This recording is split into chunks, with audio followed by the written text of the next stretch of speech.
I was desperate. The city bleeds you dry, one soul-crushing apartment viewing at a time. Every place was a closet with a window, listed for the price of a small kingdom. My savings were disappearing, and my parents' couch was starting to feel less like a safety net and more like my permanent address. I'm a junior programmer at a startup that promised to change the world, but mostly just delivered burnout. The promotion I needed to actually earn a living wage was always 6 months away, so yeah. Desperate, the listing was a ghost in the machine, a statistical error in the rental market. Spacious duplex, flat 27, motivated landlord. The rent was half of anything else I'd seen. I called, fully expecting it to be a scam or long gone. A man with a gravelly, rushed voice answered. "Still available. Can you see it today?" The landlord was a little too eager. He was a gaunt man, his suit hanging off him like a scarecrow's rags. He smelled of stale cigarettes and something else. Something metallic and vaguely sweet. He never met my eyes, just stared at a spot over my shoulder as he gave the tour. The whole building had this weird, coppery smell I couldn't place, but I brushed it off. Old pipes, maybe. The building was also silent. Not quiet. Silent. It had the oppressive hush of a library, but with none of the life. We walked up 3 flights of stairs, and I didn't see or hear a single other person. It was unnerving. The apartment, flat 27, was a duplex, just as advertised. It was dusty and the wallpaper was peeling, but it was huge. More space than I knew what to do with.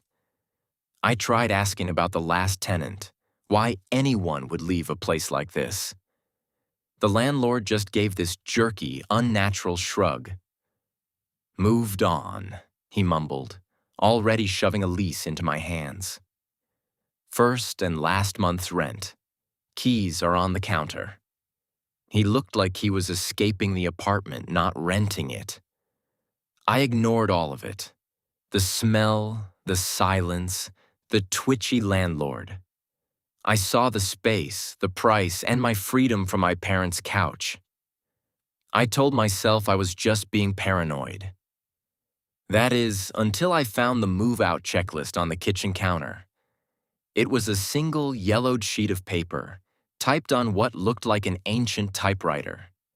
It was a list of 8 rules. The first one was simple enough. Don't answer the door after 3 a.m. My blood ran cold, but I had no clue how much worse it was about to get. I tried to laugh it off, I really did. I crumpled the paper and tossed it toward the trash. A joke. Had to be a prank from the last tenant trying to spook the new guy. I left the crumpled ball on the floor and started moving in. The first few days were almost normal. The silence I'd found so creepy was actually a blessing after the noise of my family's house. I bought a cheap rug to cover a weird, dark stain on the living room floor. I scrubbed the kitchen until the coppery smell was replaced by lemon cleaner. I was actually building a home. I even tried being neighborly. I baked some mediocre cookies and knocked on the door of flat 28. No answer. I tried flat 26. Nothing. I left the cookies on their doormats like a pathetic peace offering. The next morning, they were still there, untouched. Later that week, I passed a woman in the hall. She was stick-thin and shuffled, her eyes locked on the floor. I gave her a friendly, "Hello." She flinched, pulled her coat tighter, and just scurried away. I figured she was just shy. In a building this cheap, you get all sorts. People who want to be left alone. I could respect that. The silence was getting less peaceful, though. More expectant. The first test came that Thursday, a week after I'd moved in. I was up late debugging some awful code and had fallen asleep at my desk. I woke up with a jolt to a sound. A conversation in the hallway. My phone screen glowed. 3:17 a.m. The voices were muffled, just murmurs. It sounded like a man and a woman. My first thought was irritation. Who has a chat in the hall in the middle of the night? I stumbled to the door, my hand on the deadbolt, ready to tell them off. And then I remembered. Rule number 1. Do not answer the door if you hear someone talking in the hall after 3 a.m. I froze. My hand flew back from the lock like it was red hot. The crumpled paper was still on the floor, a yellow eye staring up at me. This wasn't a joke. My heart started hammering. I listened again, really listened this time, and the voices sounded wrong. There was no rhythm, no natural cadence of speech. It was just sound, shaped like words, but hollow. Hey, open up. The voice was right at my door. A man's voice, but completely flat, emotionless. It wasn't a question. It was a command. A cold sweat broke out on my forehead as I backed away from the door. I just stood there in the middle of my living room, every muscle tight, barely breathing. The doorknob started to jiggle, softly at first, then harder. My mind was scrambling for a rational explanation. Drunk neighbor, a stupid prank. But the image of the landlord's haunted face, the dead silence, the untouched cookies, it all crashed together into one terrifying thought. This is real. I stood there for what felt like an hour, listening to that gentle, persistent rattling. The voices were gone. There was only the sound of the lock being tested. Then, just as suddenly as it started, it stopped. Silence. I didn't move until the first gray light of dawn started filtering through the window. Only then did I creep to the door and look through the peephole. The hallway was empty, pristine, and the cookies I'd left on the doormats days ago were gone. I slowly unlocked the door and opened it a crack. The air in the hall was cold and still, but it carried a faint, unmistakable scent. That coppery smell from the first day, but thicker now, heavier, like old blood. I slammed the door and threw the deadbolt. I didn't sleep. The next morning, I picked the crumpled list off the floor, smoothed it out, and read the second rule. Rule number 2. If you feel something in the guest room on the ground floor at night, ignore it. Calling it a guest room was generous. It was a small, boxy room on the first floor with a grimy window that looked out onto a brick wall. The only thing in it was a large, dark wood closet built into the wall. Its door was warped and didn't shut right, leaving a permanent dark sliver of an opening. I had no guests and no use for the room, so I'd kept the door to it shut. After the hallway incident, the whole apartment felt different. The space I wanted so badly now felt huge and menacing. Every creak, every groan of the pipes felt like a threat. I started sleeping with a lamp on. A couple of weeks went by. I fell into this paranoid routine. Home before dark, eat in silence, ears straining for any sound. I tried to ignore the faint scratching I'd started to hear from inside the walls, telling myself it was just mice. I read the list of rules every single morning, like some twisted prayer. The second rule was vaguer than the first and somehow scarier. If you feel something, how do you ignore a feeling? I found out on a Tuesday night. I was heading up the narrow staircase to my bedroom in the loft. As I passed the closed door to the guest room, I felt it. A sudden, intense drop in temperature, like walking through an invisible sheet of ice. The air got heavy, and the hair on my arms stood up. It was that primal gut-punch feeling of being watched. My eyes were drawn to the bottom of the guest room door. I could see a line of pure blackness in the crack underneath. It wasn't a normal shadow. It was a thick, oily darkness that seemed to be pressing against the door, trying to get out. I could feel it. The presence. It was in there. My heart was pounding. My first instinct was to run up the stairs and lock myself in my bedroom. But morbid curiosity is a powerful, stupid thing. The rule said to ignore it. It didn't say not to look. My hand felt like it was moving on its own. I slowly turned the knob, the click of the latch echoing in the silence. I pushed the door open a few inches. The room was freezing, unnaturally cold, and the air was thick with the smell of dust and damp soil. The room was empty, just as I'd left it. Nothing there, except for the closet. The closet door, which I knew I'd left almost shut, was now wide open. And in the deepest part of the shadow, I saw them. Two tiny points of light. Faint, like distant stars, but they were there. They were low to the ground, too low to be a reflection. And as I watched, they blinked. It was a slow, deliberate, unhuman blink. The wrongness of it sent a shockwave of terror through me. Those were eyes. Something was in my closet, watching me.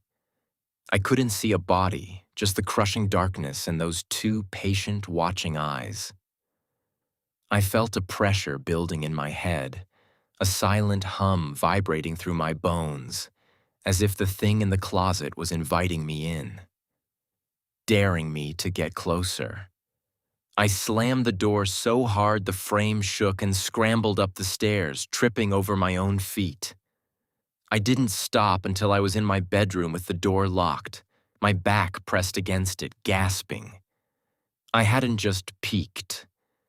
I had broken the spirit of the rule, if not the letter. Peeking was not ignoring.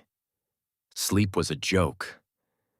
All night, I pictured those eyes in the dark, and I could almost feel them even through the floor looking up at me.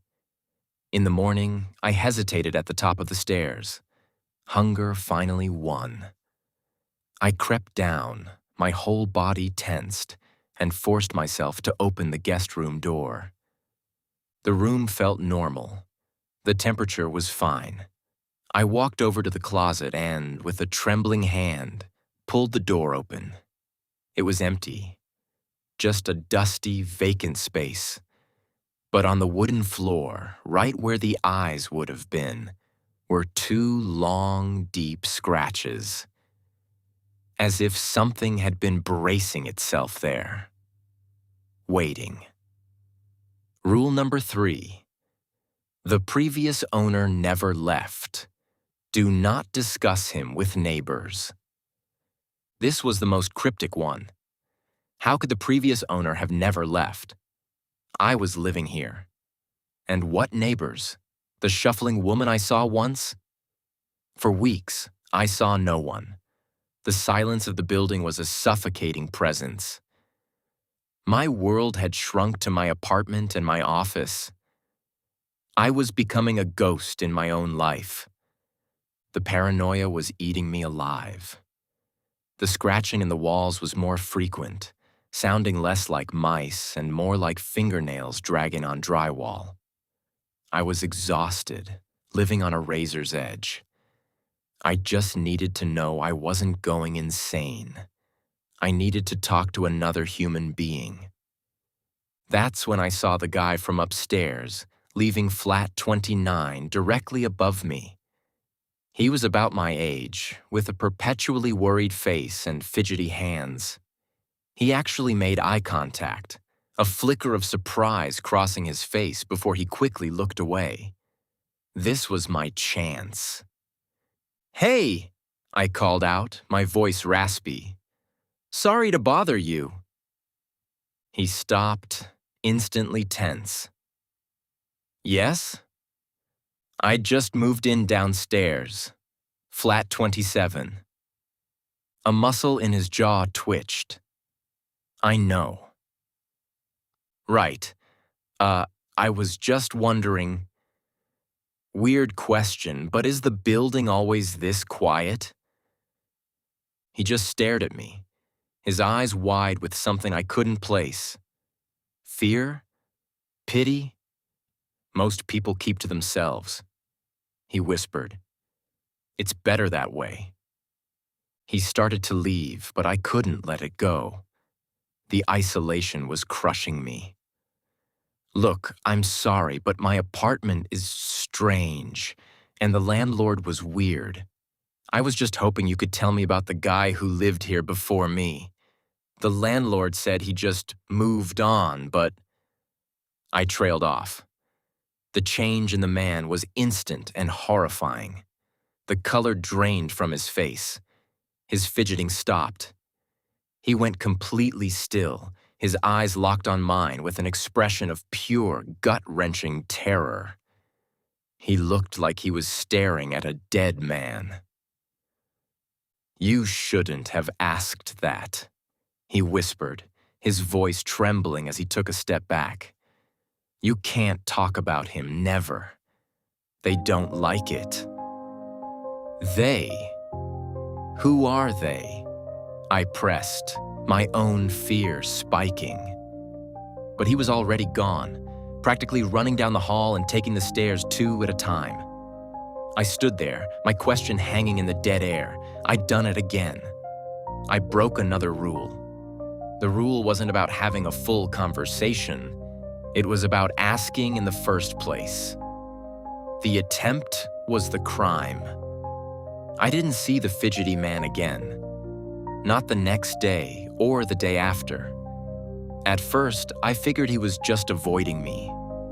But after a week of not hearing a single footstep from the apartment I now knew was occupied, a new, colder dread settled in. His apartment had gone completely silent. The next Monday, a stack of mail was pushed through my mail slot. Bills, junk, and a letter for current resident. But stuck to it was another envelope, one meant for flat 29, for my neighbor. I picked it up, planning to slide it under his door, and glanced at the name. The world stopped.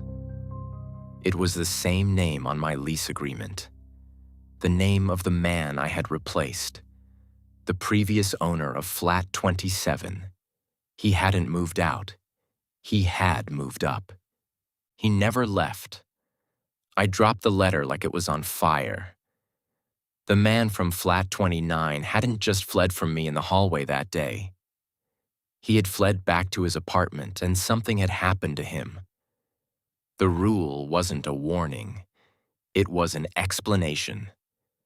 You couldn't discuss the previous owner because the building, the neighbors, the rules themselves enforced his silence. And now, they were enforcing the silence of the man upstairs. I never heard a sound from flat 29 again. The silence wasn't empty anymore. It was full of what was missing.